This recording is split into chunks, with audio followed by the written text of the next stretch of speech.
Introdução.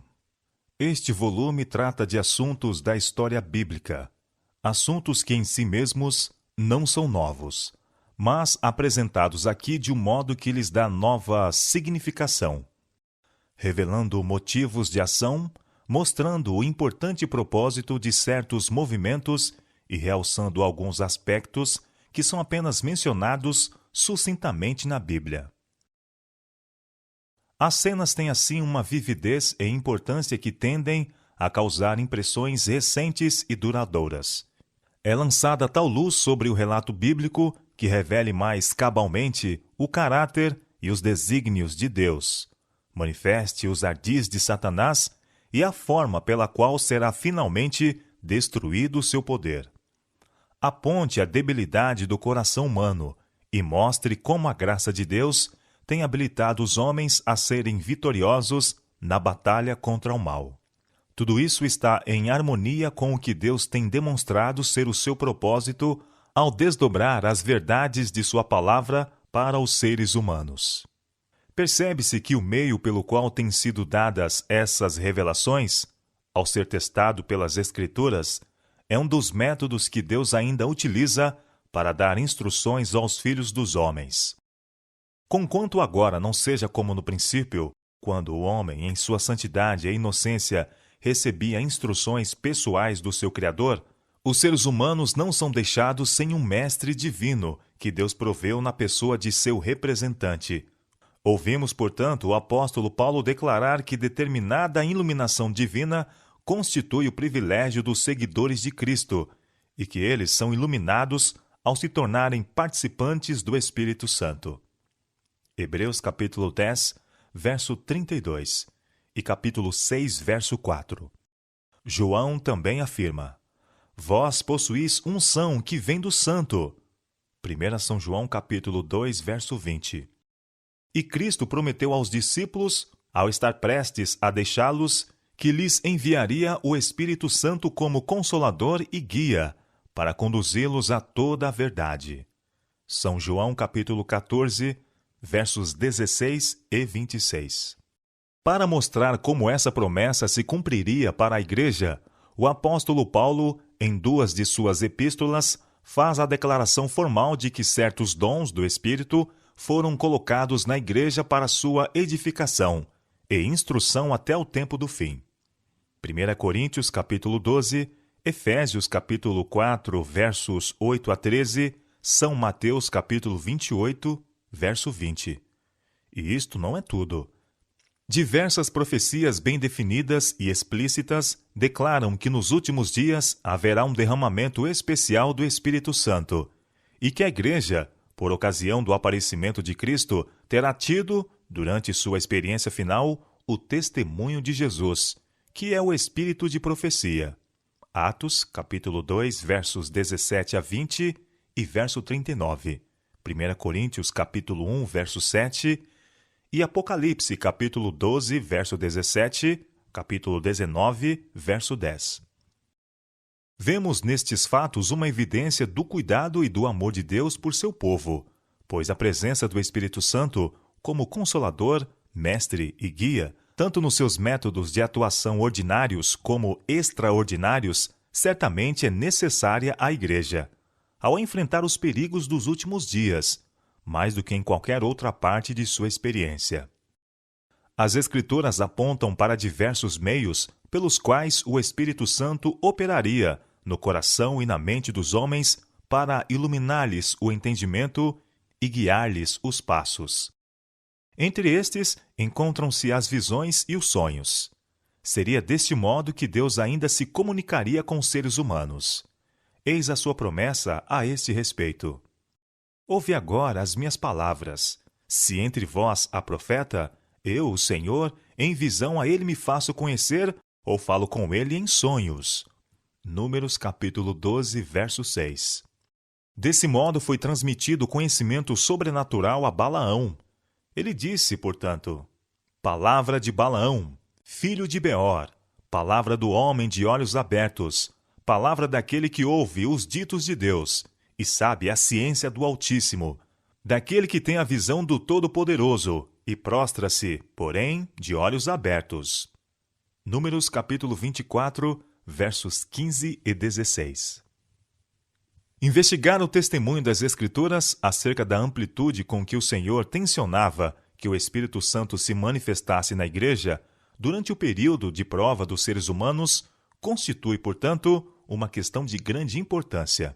Depois que foi elaborado o plano da salvação, Deus, segundo vimos, ainda poderia, pelo ministério de seu Filho e dos santos anjos, comunicar-se com os homens através do abismo causado pelo pecado.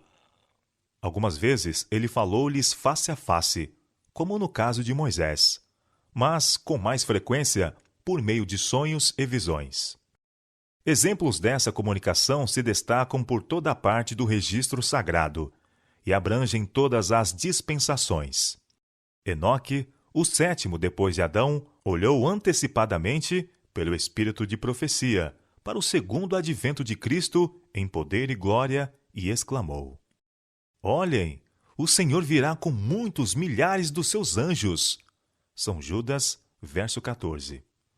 Homens santos falaram da parte de Deus, movidos pelo Espírito Santo. 2 São Pedro, capítulo 1, verso 21.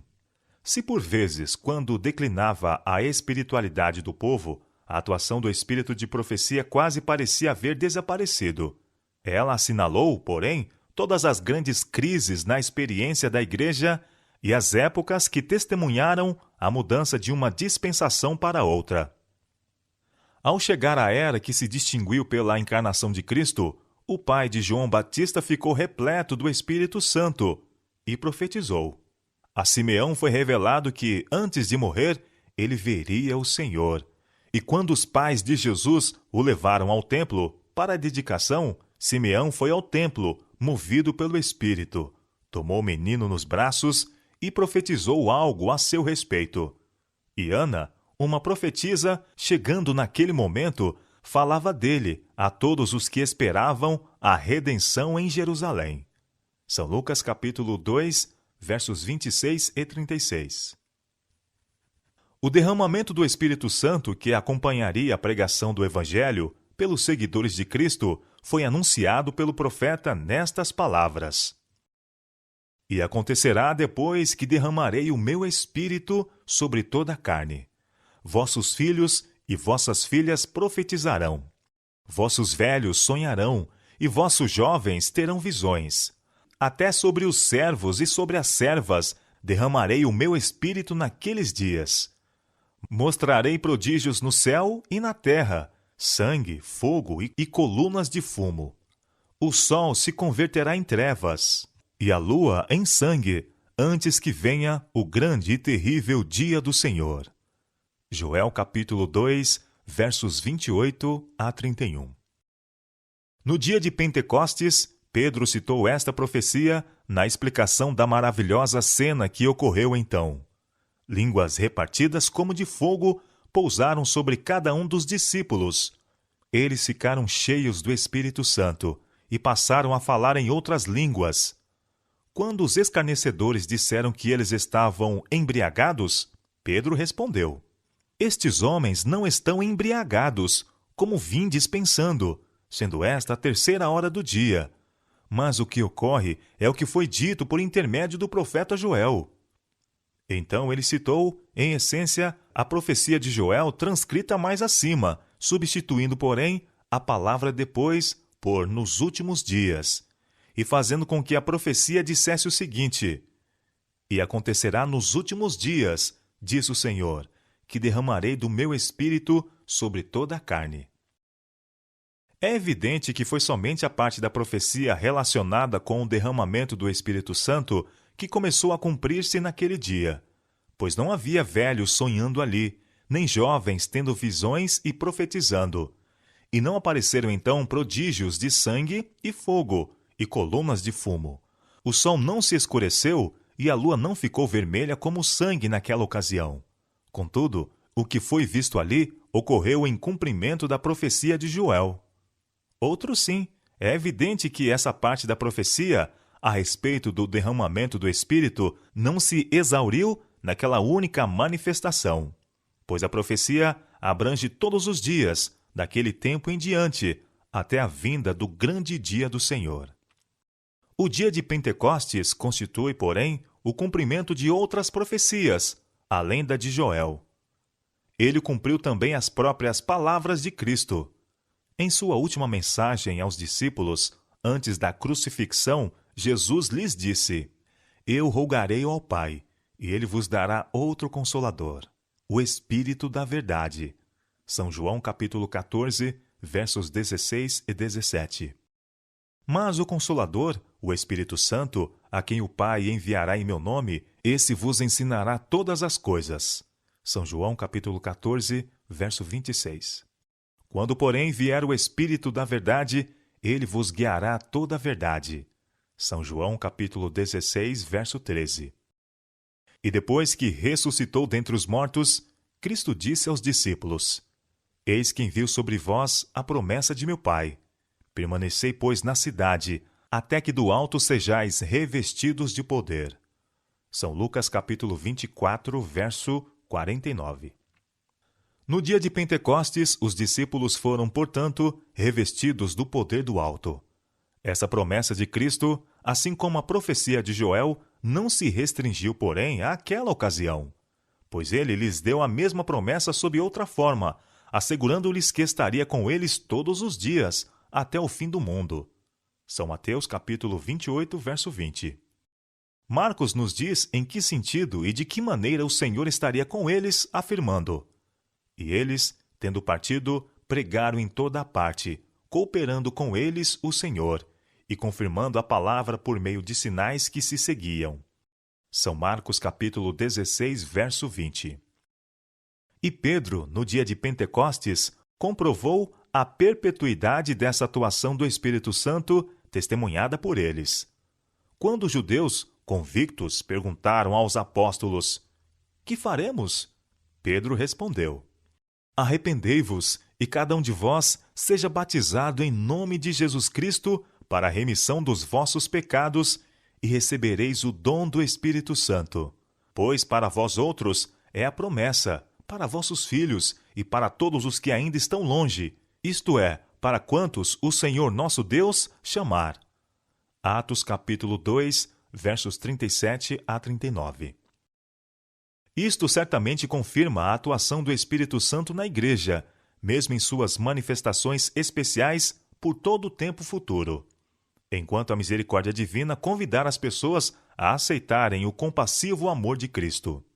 28 anos mais tarde, em sua carta aos Coríntios, Paulo expôs perante essa igreja um argumento formal sobre essa questão, dizendo: A respeito dos dons espirituais, não quero, irmãos, que sejais ignorantes. 1 Coríntios capítulo 12, verso 1. Tão importante era para ele que este assunto fosse compreendido na igreja cristã.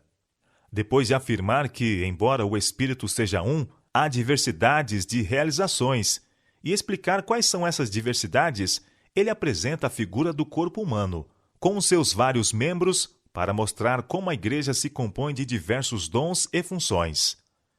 E assim como o corpo consiste de várias partes, cada uma das quais desempenha uma função especial, e todas trabalham de comum acordo para a formação de um conjunto harmonioso, também o Espírito Santo atuaria na igreja, de diversas formas, para constituir uma corporação religiosa que funcionasse muito bem. Paulo prossegue, então, com estas palavras: A uns estabeleceu Deus na igreja, primeiramente apóstolos, em segundo lugar, profetas, em terceiro lugar, mestres, depois, operadores de milagres, depois, dons de curar, socorros, governos, variedades de línguas. A declaração de que Deus estabeleceu alguns na igreja denota algo mais do que o fato de que o caminho estava desimpedido para o aparecimento dos dons se as circunstâncias fossem favoráveis. Quer dizer que eles deveriam ser partes permanentes da verdadeira estrutura espiritual da igreja, e que, se não estivessem sendo atuantes, a igreja se encontraria na mesma condição que o corpo humano, cujos membros, por acidente ou enfermidade, se houvessem estropiado ou invalidado. Uma vez estabelecidos na igreja, esses dons deviam permanecer ali até que fossem removidos formalmente. Não há, porém, nenhuma indicação de que tenham sido removidos. 5 anos mais tarde, o mesmo apóstolo escreveu aos Efésios a respeito dos mesmos dons, expondo claramente o seu objetivo e mostrando assim, indiretamente, até que seja alcançado esse objetivo. Ele declara: por isso diz, quando ele subiu às alturas, levou cativo o cativeiro e concedeu dons aos homens. E ele mesmo concedeu uns para apóstolos, outros para profetas, outros para evangelistas e outros para pastores e mestres, com vistas ao aperfeiçoamento dos santos para o desempenho do seu serviço, para a edificação do corpo de Cristo, até que todos cheguem à unidade da fé e do pleno conhecimento do Filho de Deus, à perfeita varolinidade, à medida da estatura da plenitude de Cristo. Efésios capítulo 4, verso 8 e versos 11 a 13. Na era apostólica, a igreja não atingiu a unidade apresentada aí, e logo depois dessa era, as trevas da grande apostasia espiritual começaram a envolver a igreja, e certamente, durante essa situação de decadência, não foram atingidas a plenitude de Cristo e a unidade da fé. Nem serão atingidas até que a última mensagem de misericórdia tenha colhido, de cada tribo e nação, de cada classe da sociedade e de toda organização do erro, um povo completo, em todas as reformas do Evangelho, aguardando a vinda do Filho do Homem. E, na verdade, se já houve alguma ocasião em sua experiência na qual a igreja necessitasse do benefício de todas as instrumentalidades estabelecidas para seu bem-estar e orientação, encorajamento e proteção, isso seria em meio aos perigos dos últimos dias, quando os poderes do mal, adestrados para sua nefanda obra pela experiência e o preparo, procurariam, mediante suas obras-primas de impostura, enganar, se possível, os próprios eleitos. É muito apropriado, portanto, que haja profecias especiais acerca do derramamento do Espírito Santo para o benefício da Igreja nos últimos dias. Na literatura do mundo cristão, é porém ensinado comumente que os dons do Espírito só se destinavam à era apostólica, que foram dados simplesmente para a implantação do Evangelho, e que, uma vez estabelecido o Evangelho, não haveria mais necessidade dos dons espirituais, estando eles, consequentemente, fadados a desaparecer da Igreja. Mas o apóstolo Paulo advertiu os cristãos de seu tempo dizendo que o mistério da iniquidade já estava operando e que depois de sua partida penetrariam entre eles lobos vorazes que não poupariam o rebanho, e também que dentre eles mesmos se levantariam homens falando coisas pervertidas para arrastar os discípulos após si. Atos capítulo 20, versos 29 e 30. Não poderia ser, portanto, que os dons colocados na igreja para protegê-la desses males estivessem prestes, quando chegasse esse tempo, a desaparecer, como se houvesse realizado seu objetivo, pois sua presença e ajuda, nessas circunstâncias, seria mais necessária do que quando os próprios apóstolos estavam no palco da ação. Na carta de Paulo à igreja de Corinto, encontramos outra declaração, a qual demonstra que o conceito popular da duração temporária dos dons não pode ser correto. É o seu contraste entre o atual estado imperfeito e a gloriosa condição imortal a que finalmente chegará o cristão. Nos versos 9 e 10 de 1 Coríntios capítulo 13, ele diz: porque em parte conhecemos, e em parte profetizamos. Quando, porém, vier o que é perfeito, então o que é em parte será aniquilado. Ele ilustra mais ainda o estado atual, comparando-o ao período da infância, com sua fraqueza e imaturidade de pensamento e ação, e a situação perfeita, a condição de uma pessoa adulta, com sua visão mais clara, maturidade e força. E inclui os dons entre as coisas que são necessárias na situação atual e imperfeita, mas que não precisaremos mais quando chegar o estado de perfeição. Agora, diz ele, vemos como em espelho, obscuramente. Então veremos face a face. Agora conheço em parte, então conhecerei como também sou conhecido. Verso 12 do capítulo 13 de 1 Coríntios. Em seguida, ele declara quais são as virtudes adaptáveis à condição eterna e que existirão ali: a fé, a esperança e o amor. Estes três, porém o maior destes é o amor. Isto explica o que é declarado no verso 8. O amor jamais acaba.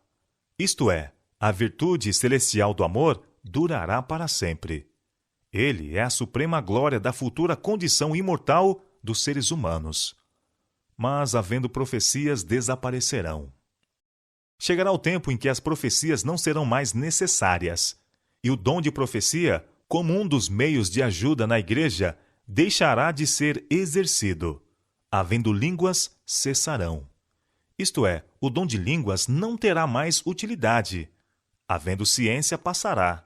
O conhecimento, não na forma abstrata, mas como um dos dons especiais do Espírito Santo, tornar-se-á desnecessário pelo conhecimento perfeito de que seremos dotados no mundo eterno. Pois bem, se adotarmos a posição de que os dons cessaram com a era apostólica, porque não eram mais necessários, estaremos dando a entender que o período apostólico foi a época fraca e infantil da igreja, em que tudo era visto como em espelho, obscuramente.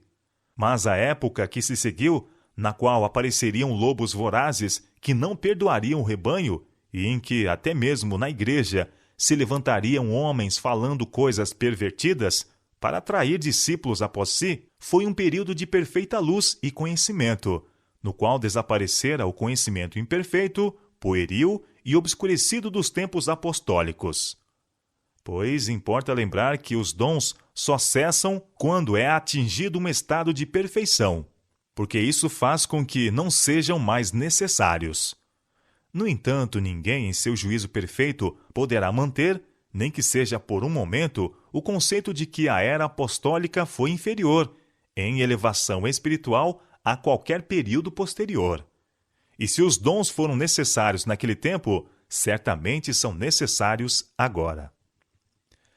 Entre as instrumentalidades que o apóstolo, em suas cartas aos Coríntios e aos Efésios, apresenta como dons estabelecidos na igreja, encontram-se os pastores, mestres, socorros e governos. E todos estes são reconhecidos em toda parte como estando ainda presentes na igreja. Por que não, portanto, também os outros, como a fé, os dons de curar, a profecia? Quem é competente para traçar a linha separatória e dizer que dons foram eliminados da igreja, se no começo todos foram igualmente incluídos nela? Tem-se feito alusão a Apocalipse capítulo 12, verso 17, como uma profecia de que os dons seriam restaurados nos últimos dias. O exame do seu testemunho confirma este conceito. O texto fala do remanescente da descendência da mulher. Admitindo-se que a mulher constitui um símbolo da igreja, sua descendência seriam os membros individuais que compõem a igreja em qualquer tempo, e o restante da sua descendência seria a última geração de cristãos ou os que estiverem vivendo na terra por ocasião da segunda vinda de Cristo. O texto também declara que essas pessoas guardam os mandamentos de Deus e têm o testemunho de Jesus. E no capítulo 19, verso 10, é explicado que o testemunho de Jesus é o espírito de profecia, o qual constitui, entre os dons, aquele que tem sido denominado o dom de profecia. A colocação dos dons na igreja não denota que cada membro irá exercê-los individualmente. Em 1 Coríntios, capítulo 12, verso 29, o apóstolo pergunta o seguinte a esse respeito: porventura todos são apóstolos? Ou todos profetas? São todos mestres? A óbvia resposta é: não. Os dons são, porém, repartidos entre os membros segundo apraz a Deus. Contudo, é declarado que esses dons foram estabelecidos na igreja, e se um dom é concedido a determinado membro da igreja, pode-se dizer que esse dom está na igreja, ou que a igreja o possui. Por conseguinte, A última geração deveria ter, e acredita-se que tem agora, o testemunho de Jesus ou o dom de profecia. Outro trecho das Escrituras, que evidentemente foi escrito com referência aos últimos dias, salienta claramente o mesmo fato. 1 Tessalonicenses capítulo 5. O apóstolo inicia o capítulo com estas palavras: Irmãos, relativamente aos tempos e às épocas, não há necessidade que eu vos escreva, pois vós mesmos estáis inteirados com precisão de que o dia do Senhor vem como ladrão de noite. No verso 4, ele acrescenta: Mas vós, irmãos, não estáis em trevas, para que esse dia como ladrão vos apanhe de surpresa. Então lhes faz diversas admoestações referentes a esse acontecimento, entre as quais se encontram as seguintes: Não apagueis o espírito, não desprezeis profecias, julgai todas as coisas, retende o que é bom.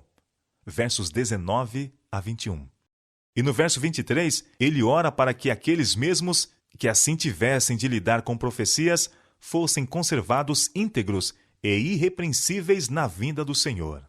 Em vista dessas considerações, não temos razões suficientes para crer que o dom de profecia será manifestado na igreja nos últimos dias e que por meio dele será comunicada muita luz e transmitidas muitas instruções oportunas?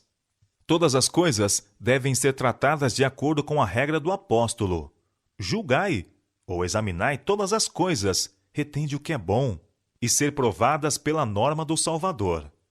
Pelos seus frutos os conhecereis.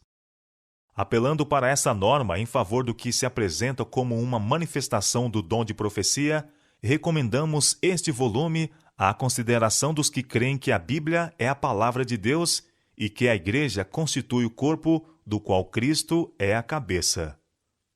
Urias Smith.